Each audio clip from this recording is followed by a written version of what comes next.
Muy buenos días, chicos. El día de hoy los invito a hablar sobre los cuerpos geométricos.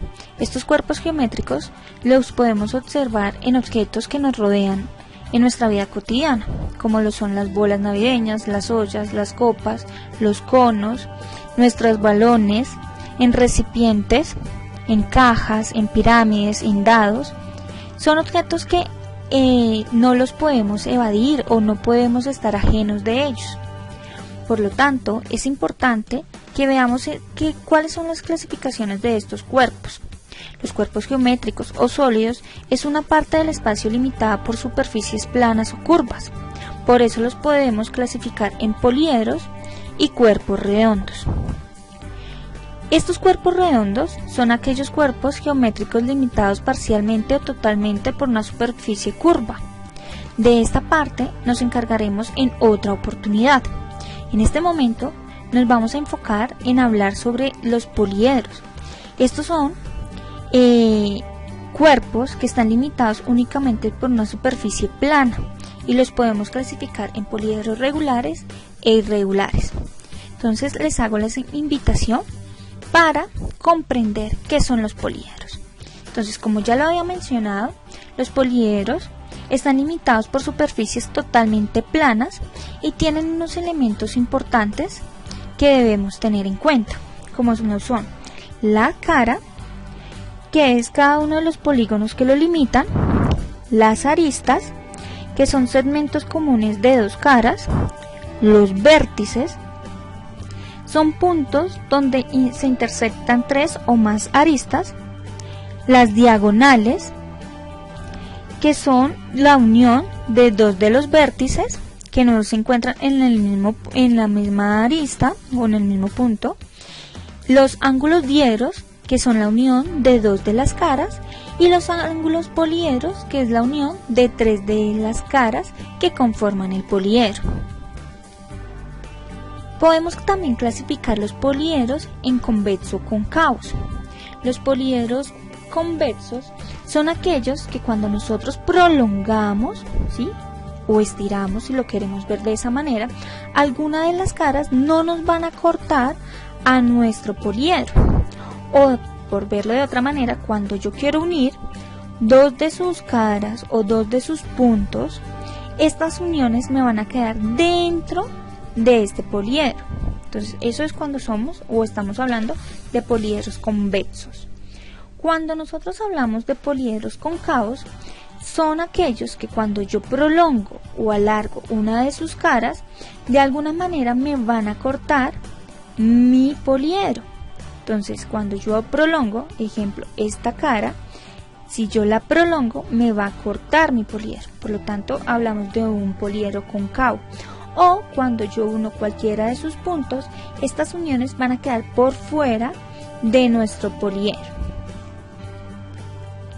Nosotros podemos encontrar poliedros regulares. Dentro de estos poliedros regulares podemos hablar del cubo, del tetraedro, del dodecaedro, del icosaedro o octaedro.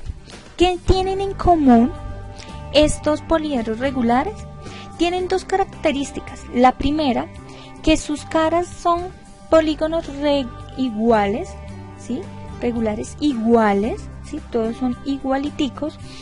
Y la segunda, todos los vértices tienen el mismo orden o una cantidad de vértices, comúnmente el mismo por cada arista.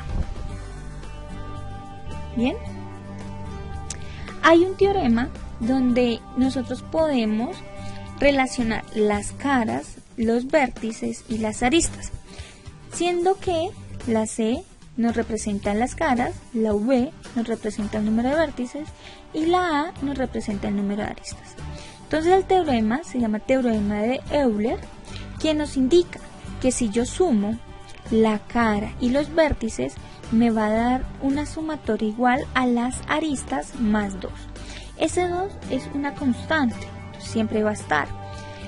¿Qué me demuestra? Entonces, por ejemplo, si yo estoy hablando del tetraedro, el tetraedro tiene 4 caras, 4 vértices. ¿Esta suma cuánto me da? 8. Y esto mismo nos va a dar si yo sumo ese 2, que es la constante, más las aristas que tiene. entonces también nos va a dar 8. Esto aplica para todos nuestros polígonos regulares.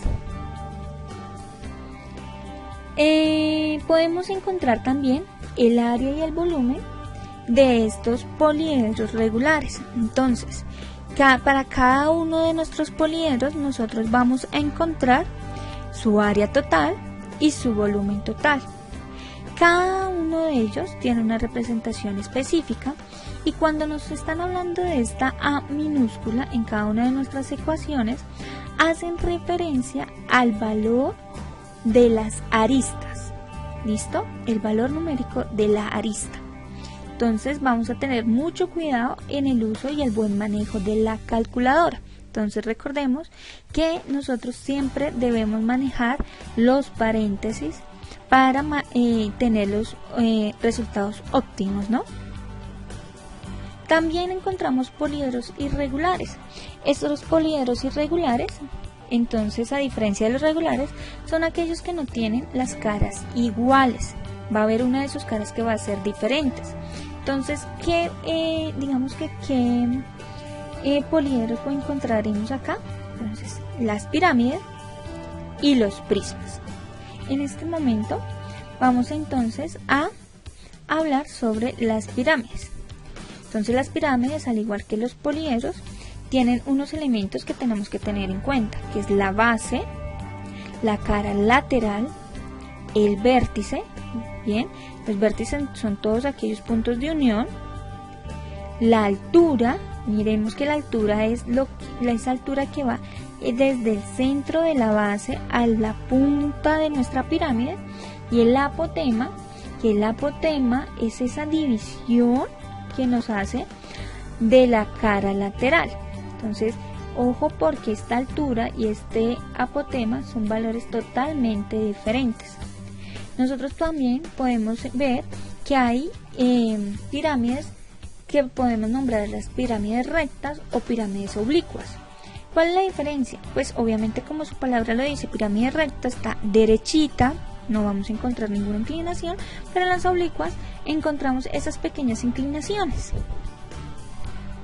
Las pirámides las podemos clasificar según sus bases, entonces encontramos pirámides triangulares, cuadrangulares, pentagonales, hexagonales, entre otras.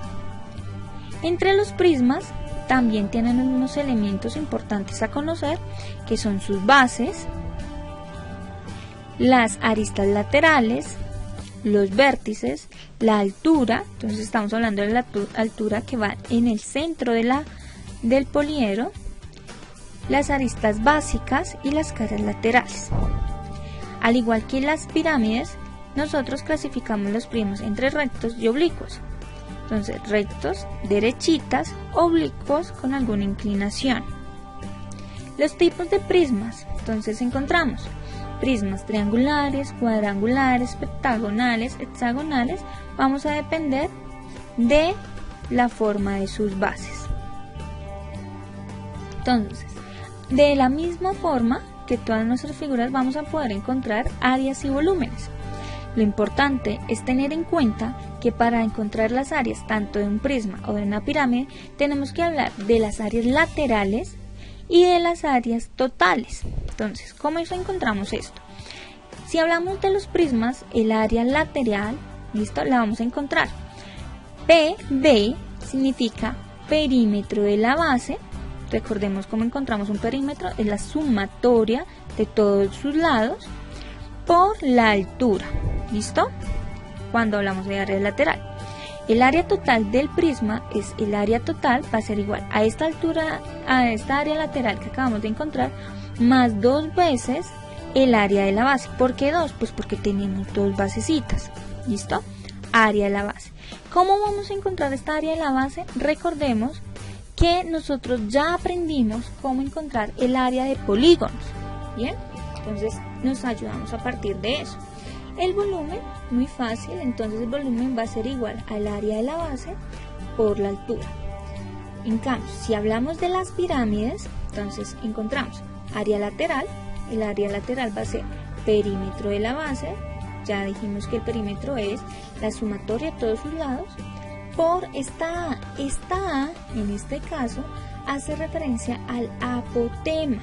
¿Listo? Recordemos que el apotema es esa altura o esa división que nos hace de la cara lateral, dividido en dos.